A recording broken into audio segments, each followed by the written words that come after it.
नमस्कार, स्वागत है आप सभी का हमारे YouTube चैनल में। और उम्मीद करते हैं आप सभी स्वस्थ होंगे, मस्त होंगे। इस वीडियो में हम जानेंगे राजस्थान की जनजातियों के बारे में। तो चलिए शुरू करते हैं। वीडियो के अंत तक बने रहिए और वीडियो अच्छी लगे तो सब्सक्राइब कीजिए हमारे चैनल को और ज़्यादा से ज़्यादा शेयर कीजिए। तो चलिए शुरू करते हैं। पहली जनजाति है हमारी मीणा जाति। मीणा जनजाति का जो निवास स्थान माना जाता है वो जयपुर के आसपास बहुत ज्यादा मीणाओं का निवास स्थान माना जाता है। और मीणा का शाब्दिक अर्थ होता है मछली, और मीणा मीन धातु से बना शब्द है। अब बात करते हैं मीणा जाति के गुरु की। तो इनके जो गुरु माने जाते हैं वो आचार्य मुनि मगन सागर माने जाते हैं। मीरा मीणा पुराण आचार्य मुनि मगन सागर द्वारा रचित मीणा जनजाति का ये प्रमुख ग्रंथ माना जाता है, मीणा पुराण। जनजातियों में सर्वाधिक जो जनसंख्या वाली जनजाति है वो मीणा जनजाति मानी जाती है, और इसका जो बाहुल्य क्षेत्र है, जैसे कि आपको बताया है, ये जयपुर में सर्वाधिक निवास करती है। मीणाओं के कुल देवता की बात करें तो भूरिया बाबा या गौतमेश्वर बाबा को ये अपना कुल देवता मानते हैं। और जीर्ण माता या रेवासा सीकर की जो देवी हैं, ये इनकी कुल देवी मानी जाती है, या ये अपनी कुल देवी मानते हैं जीर्ण माता सीकर को। जब जयपुर आमेर पर कछवाहा राजवंश का अधिकार हुआ, उससे पहले कहा जाता है कि यहाँ पर मीणाओं का शासन था। और जनजातियों में सबसे संपन्न और शिक्षित जो जनजाति मानी जाती है वो मीणा जनजाति मानी जाती है। मीणाओं के बहुत सारे वर्ग विभिन्न तरह से बांटे गए हैं, जैसे चौकीदार मीणा। चौकीदार मीणा क्या है कि राजकीय खजाने की सुरक्षा करने वाले जो मीणा थे उनको चौकीदार मीणा कहा जाता है। जमींदार मीणा खेती व पशुपालन का कार्य करते थे, उन्हें जमींदार मीणा कहा जाता था। चर्मकार चमड़े से संबंधित जो व्यवसाय करते थे चर्मकार कहलाते थे। पड़ीहार भैंसे का मांस खाने वाले जो ज्यादातर टोंक और बूंदी क्षेत्र में रहते हैं उनको पड़ीहार मीणा कहा जाता है। रावत मीणा की बात करें, जो स्वर्ण राजपूतों से संबंध रखने वाले थे वो रावत मीणा कहलाए। सुरतेवाला मीणा अन्य जातियों से वैवाहिक संबंध जो रखते थे वो सुरतेवाला मीणा कहलाते थे। मीणा जाति के गांव ढाणी कहलाते हैं, और इनके जो गांव का मुखिया होता है उसे पटेल कहा जाता है। भूरिया बाबा का मेला अरनोद प्रतापगढ़ वैशाख पूर्णिमा को आयोजित होता है, और ये इनका प्याला पीने के बाद कहा जाता है या भूरिया बाबा की मीणा जनजाति के लोग कसम नहीं खाते हैं, झूठी कसम नहीं खाते हैं। अब बात करते हैं मीणा जाति के अंदर चेरासी।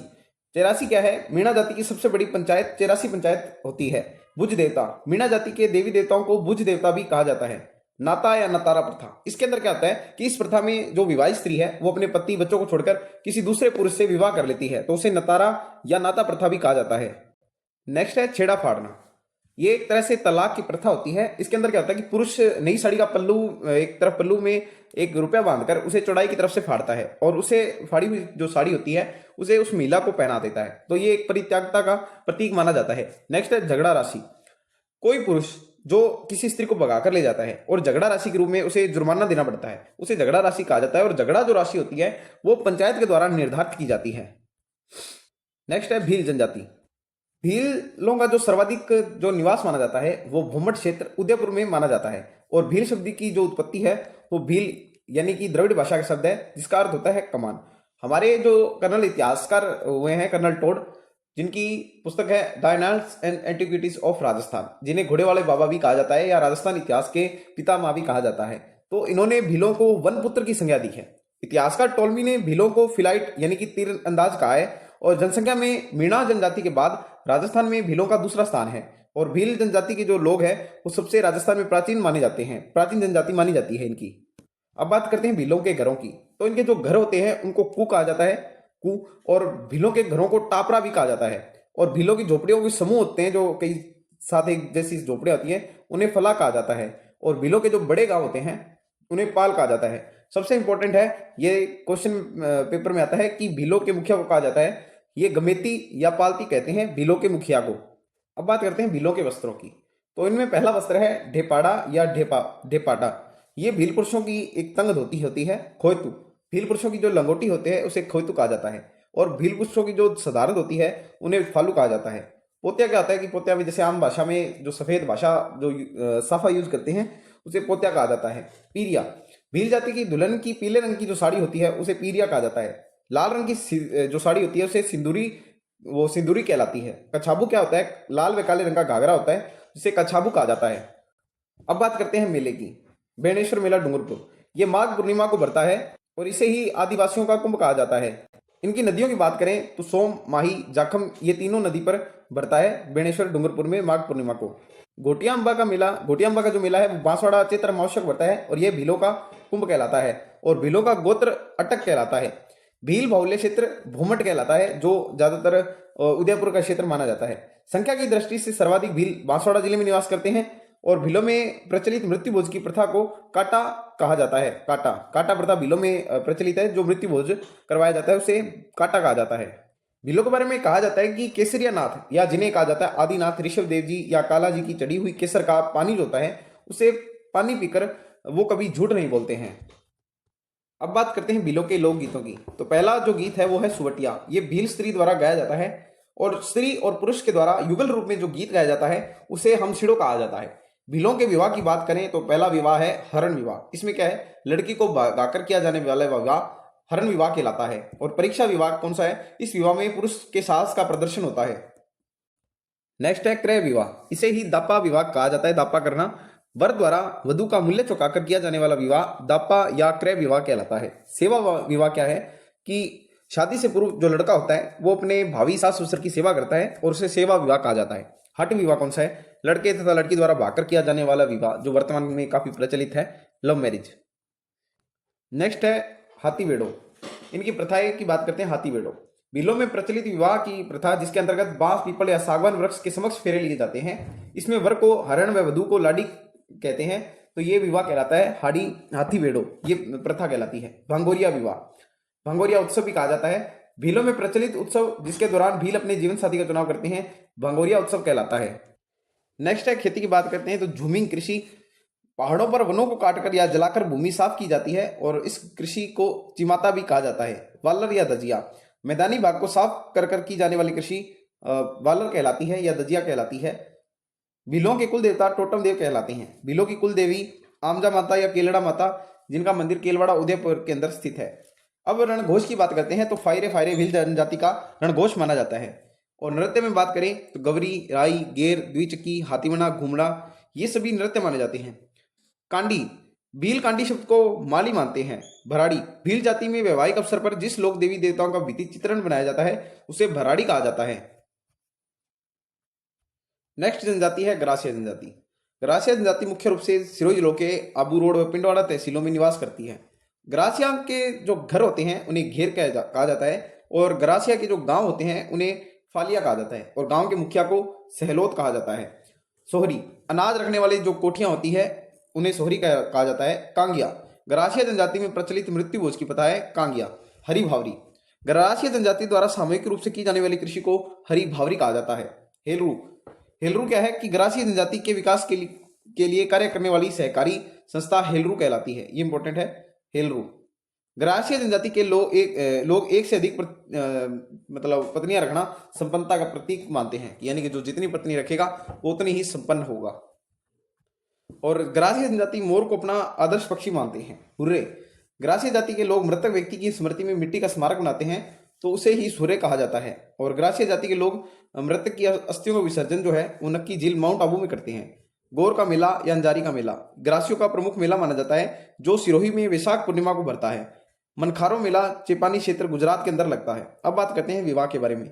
मोरबंदिया विवाह, सामान्य रूप से हिंदू रीति रिवाजों के अनुसार विवाह को मोरबंदिया विवाह कहा जाता है। पहरावना विवाह, ऐसा विवाह जिसमें फेरे नहीं लिए जाते, पहरावना विवाह कहलाता है।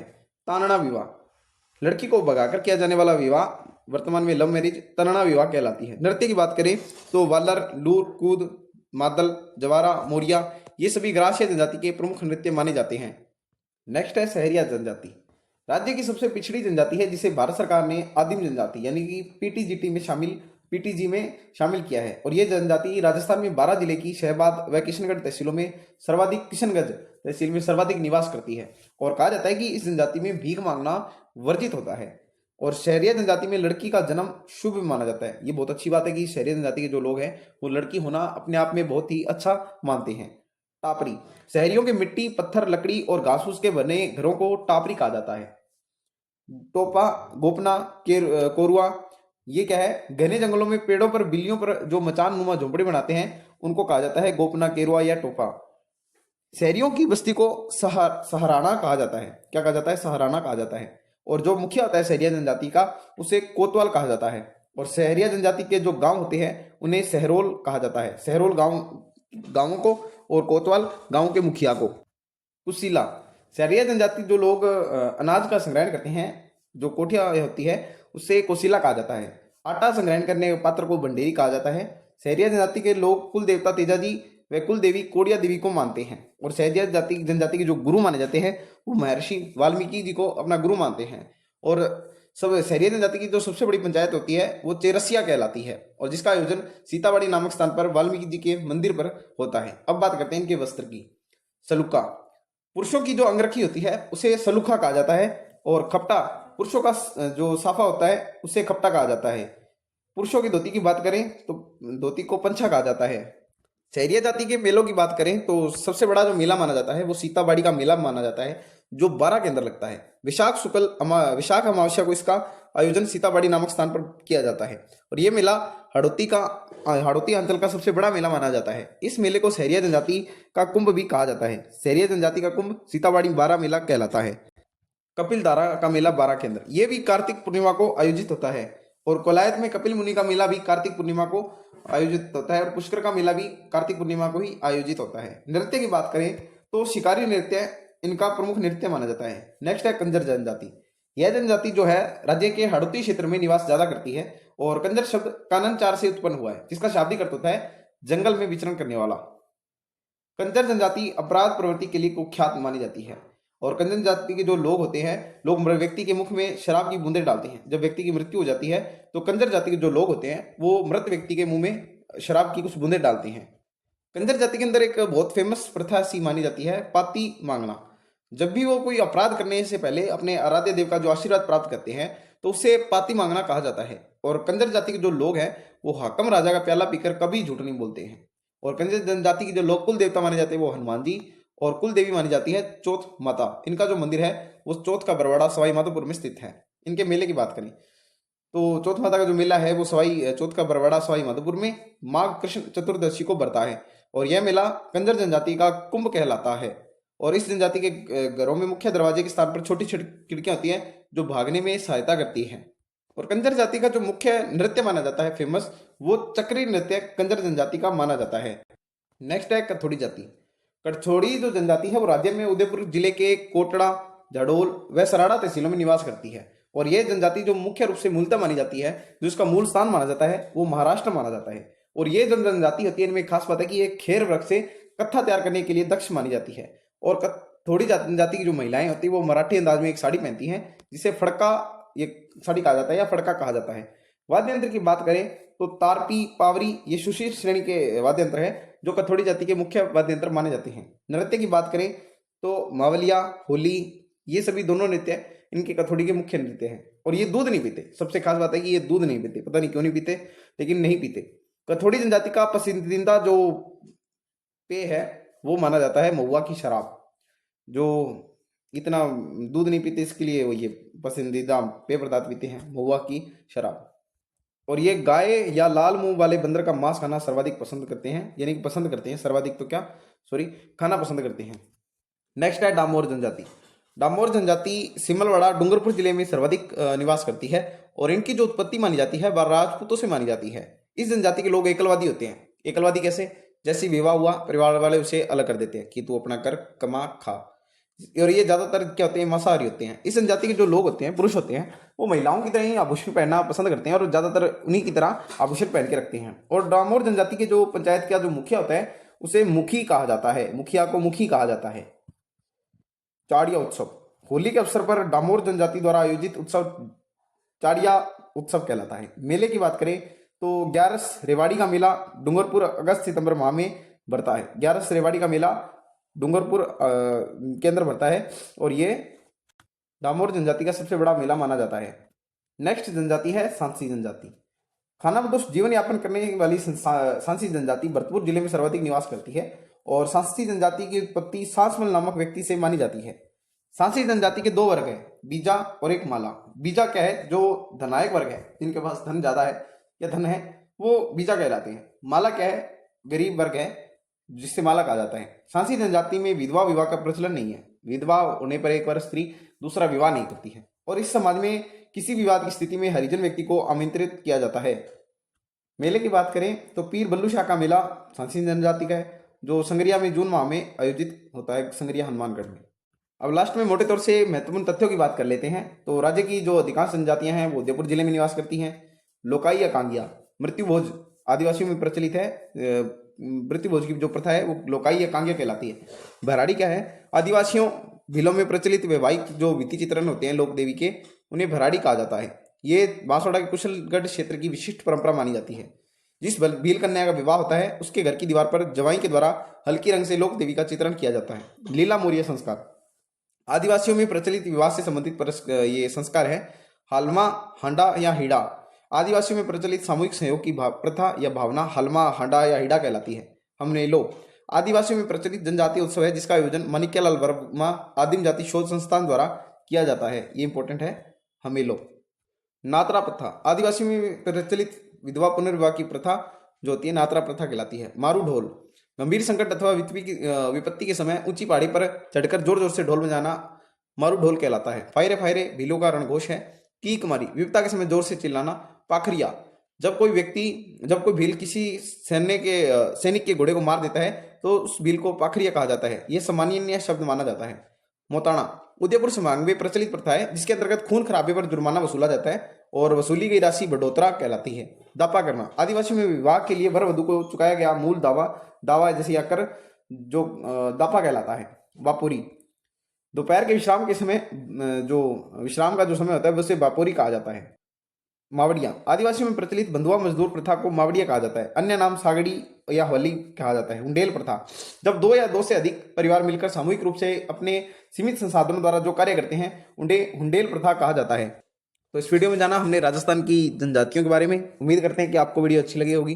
तो अच्छी लगती है तो फॉलो कीजिए और हमारे चैनल को सब्सक्राइब कीजिए और ज़्यादा से ज़्यादा इसको शेयर कीजिए। मिलते हैं नेक्स्ट वीडियो में, तब तक के लिए धन्यवाद। व्यस्त रहिए, मस्त रहिए और स्वस्थ रहिए।